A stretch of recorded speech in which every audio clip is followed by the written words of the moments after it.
Assalamualaikum warahmatullahi wabarakatuh.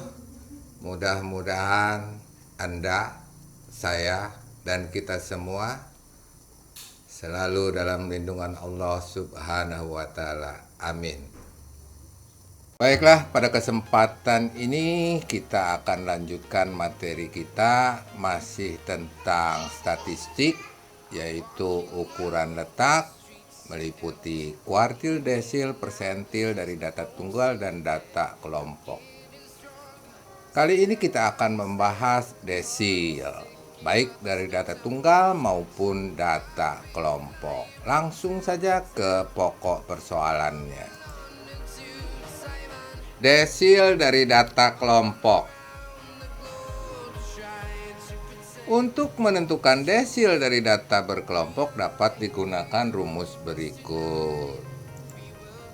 DI sama dengan LDI tambah I per 10 kali N kurang FKDI per FDI kali P. Apa maksudnya ini? Keterangan DI sama dengan desil ke I, dengan I sama dengan 1, 2, 3 hingga 9. Artinya apa? Kalau mau nyari D1 ganti I-nya dengan 1 semua ini ya.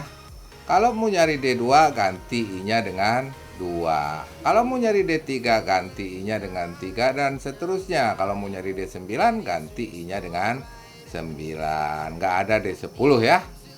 LDI sama dengan tepi bawah kelas DI. N sama dengan sigma F sama dengan banyak data. I per 10 kali N sama dengan letak desil ke I.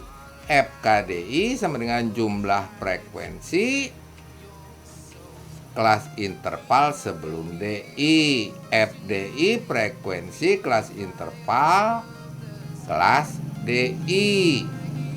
Terakhir P sama dengan panjang kelas interval atau lebar kelas. Bagaimana menggunakan rumus ini? Langsung saja kita lihat contohnya. Tentukanlah D2, D6, D8 dari data dalam daftar berikut. Perhatikan daftarnya. Tinggi badan dalam sentimeter, kelas intervalnya ini ada 6 ya.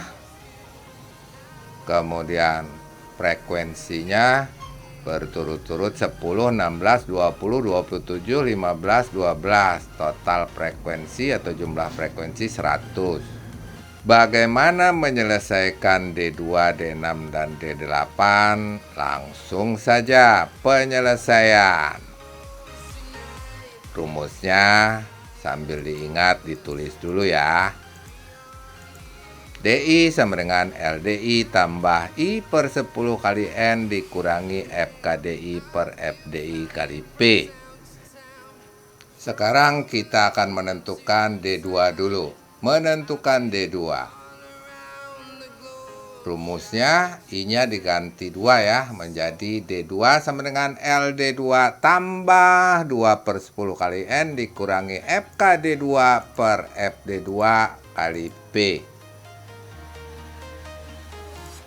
N sama dengan sigma F sama dengan 100. Kita harus menentukan letak D2 dulu ya. Pada data ke 2 per 10 kali N. Sama dengan 2 per 10 kali 100. N-nya kan 100. Sama dengan 20. Data ke-20 dalam daftar ada di mana? Yaitu pada kelas interval dari 156 sampai 159. Kok bisa? Perhatikan tabel. Nah, ini sudah ditandai hijau ya. Data ke-20. Data ke-1 sampai ke-10 ada di kelas pertama. Data ke-11 sampai ke-26 ada di kelas kedua. Karena kelas kedua frekuensinya 16. Begitu ya. Nah, setelah kelasnya kita tahu, kita tentukan unsur-unsur pada rumus. Mulai dari LD2. LD2 ini kan tepi bawah kelas desil kedua. Berarti dari sini nih 156 dikurangi 0,5 sama dengan 155,5. Kemudian FKD2 kan jumlah frekuensi sebelum kelas D2. Sebelum kelas D2 ada satu kelas dengan frekuensi 10, jadi tulis aja 10. Kemudian FD2 ya frekuensi kelas D2 yaitu 16. Kemudian P lebar kelas sama dengan 159,5 dikurangi 155,5 sama dengan 4. Dari mana ini tepi atas kelas D2, ini tepi bawah kelas D2 ya. Tepi atas kelas D2 kan 159,5, tepi bawahnya 155,5. Atau bisa juga diperoleh dari 160 dikurang 156. Boleh juga 156 kurang 152. Atau boleh juga 163 kurang 159. Atau 159 kurang 155. Hasilnya akan sama-sama 4. Sama aja ya, nggak apa-apa. Setelah unsur-unsur pada rumus diketahui, baru masuk ke rumus. D2 sama dengan 155,5 tambah. Ini tadi LD2 ya. Tambah 20, ini 20. Dikurangi 10 ini ya. Dibagi 16 dikali 4. Kemudian kita sederhanakan. Sama dengan 155,5 tambah. Coba 20 kurang 10, 10 kali 4, 40 per 16. Sederhanakan lagi, 40 per 16 dalam desimal berapa? Jadi D2 sama dengan 155,5 tambah 2,5. Berapa 155,5 tambah 2,5? 157,5. Jadi seperti itu cara menentukan desil kedua atau D2. Lanjut, kita masih ada dua lagi, D6 dan D8 ya. Oh ya, jangan lupa untuk subscribe, tekan loncengnya, like, comment, and share. Rumusnya ditulis lagi. Kita akan menentukan D6. Perhatikan. Rumusnya berarti I-nya diganti 6. D6 sama dengan LD6 tambah 6 per 10 kali N dikurangi FKD6 per FD6 kali P. Selanjutnya kita menentukan letak dari D6.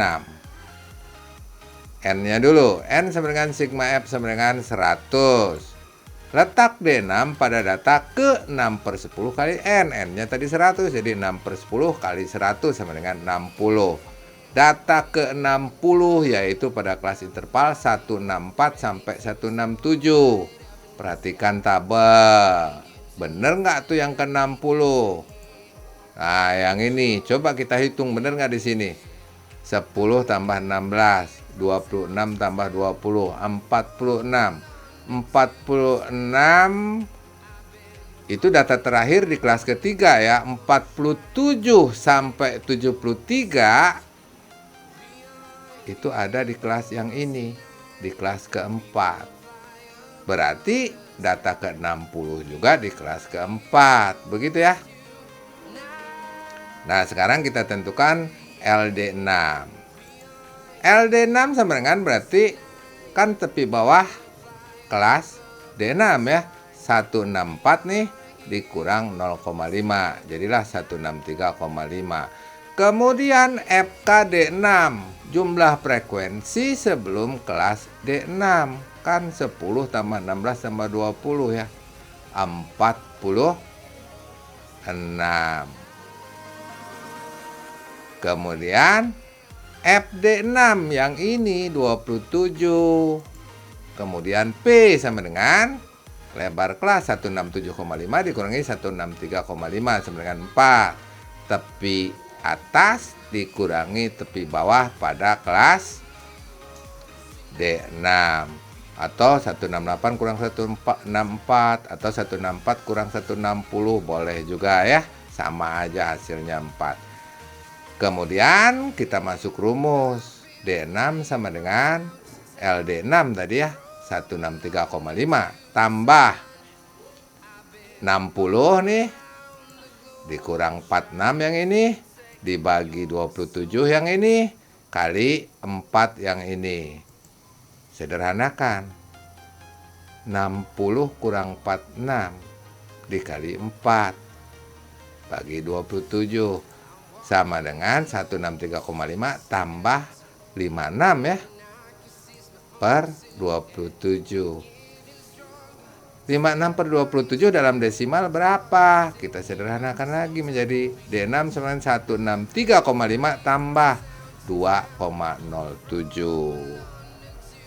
Jumlahkan sama dengan 165,57. Begitulah cara nyari D6. Sekarang kita cari D8 ya. Rumusnya diingat lagi kalau lupa. I-nya diganti 8 ya. Menentukan D8. Rumusnya D8 sama dengan LD8 tambah 8 per 10 kali N dikurangi FKD8 per FD8 kali P. N-nya sigma F sama dengan 100. Letak D8 pada data ke-8 per 10 kali N sama dengan 8 per 10 kali 100. N-nya 100 sama dengan 80. Data ke-80. Yaitu pada kelas interval 168 sampai 171. Bener apa? Kita lihat dulu tabelnya. Nah, ada di sini pada warna hijau ini ya. Coba kita hitung. 10, 16, 20, 27. Ini baru 73. Masih kurang berapa? Masih kurang 7. 7 diambilkan dari kelas berikutnya, yaitu kelas 168 sampai 171 atau kelas interval kelima. Bener ya? Bener. Kalau begitu L8 bisa ditentukan sama dengan 168 ini dikurangi 0,5. Tepi bawah kelas D8 ya, sama dengan 167,5. Kemudian FKD8, jumlah frekuensi sebelum kelas D8. Berarti kan 10 tambah 16 tambah 20 tambah 27 itu 73. Kemudian FD8 jelas nih ya, yang warna hijau ini 15. Kemudian P, panjang kelas interval atau lebar kelas 171 dikurang 167,5. Tepi atas dikurang tepi bawah kelas D8. Atau 172 kurang 168 boleh. 175 kurang 171 juga boleh. Terus karena unsur-unsur pada rumus sudah diketahui, masuk ke rumus. D8 sama dengan 167,5 ditambah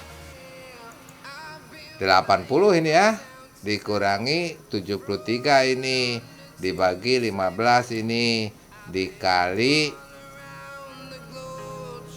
4 sama dengan 167,5 ditambah, disederhanakan ini 80 kurang 73 kali 4 28 bagi 15. 28 bagi 15 dalam desimal berapa? Sederhanakan lagi. D8 sama dengan 167,5 tambah 1,9. Terus dijumlahkan berapa hasilnya? 169,4. Bagaimana? Bisa dipahami? Bisa ya. Demikianlah yang dapat saya sampaikan tentang desil. Mudah-mudahan dapat dipahami. Jika kalian suka silahkan like, comment, and share. Jangan lupa subscribe. Saya akhiri sekian. Assalamualaikum warahmatullahi wabarakatuh. Sampai jumpa pada materi berikutnya.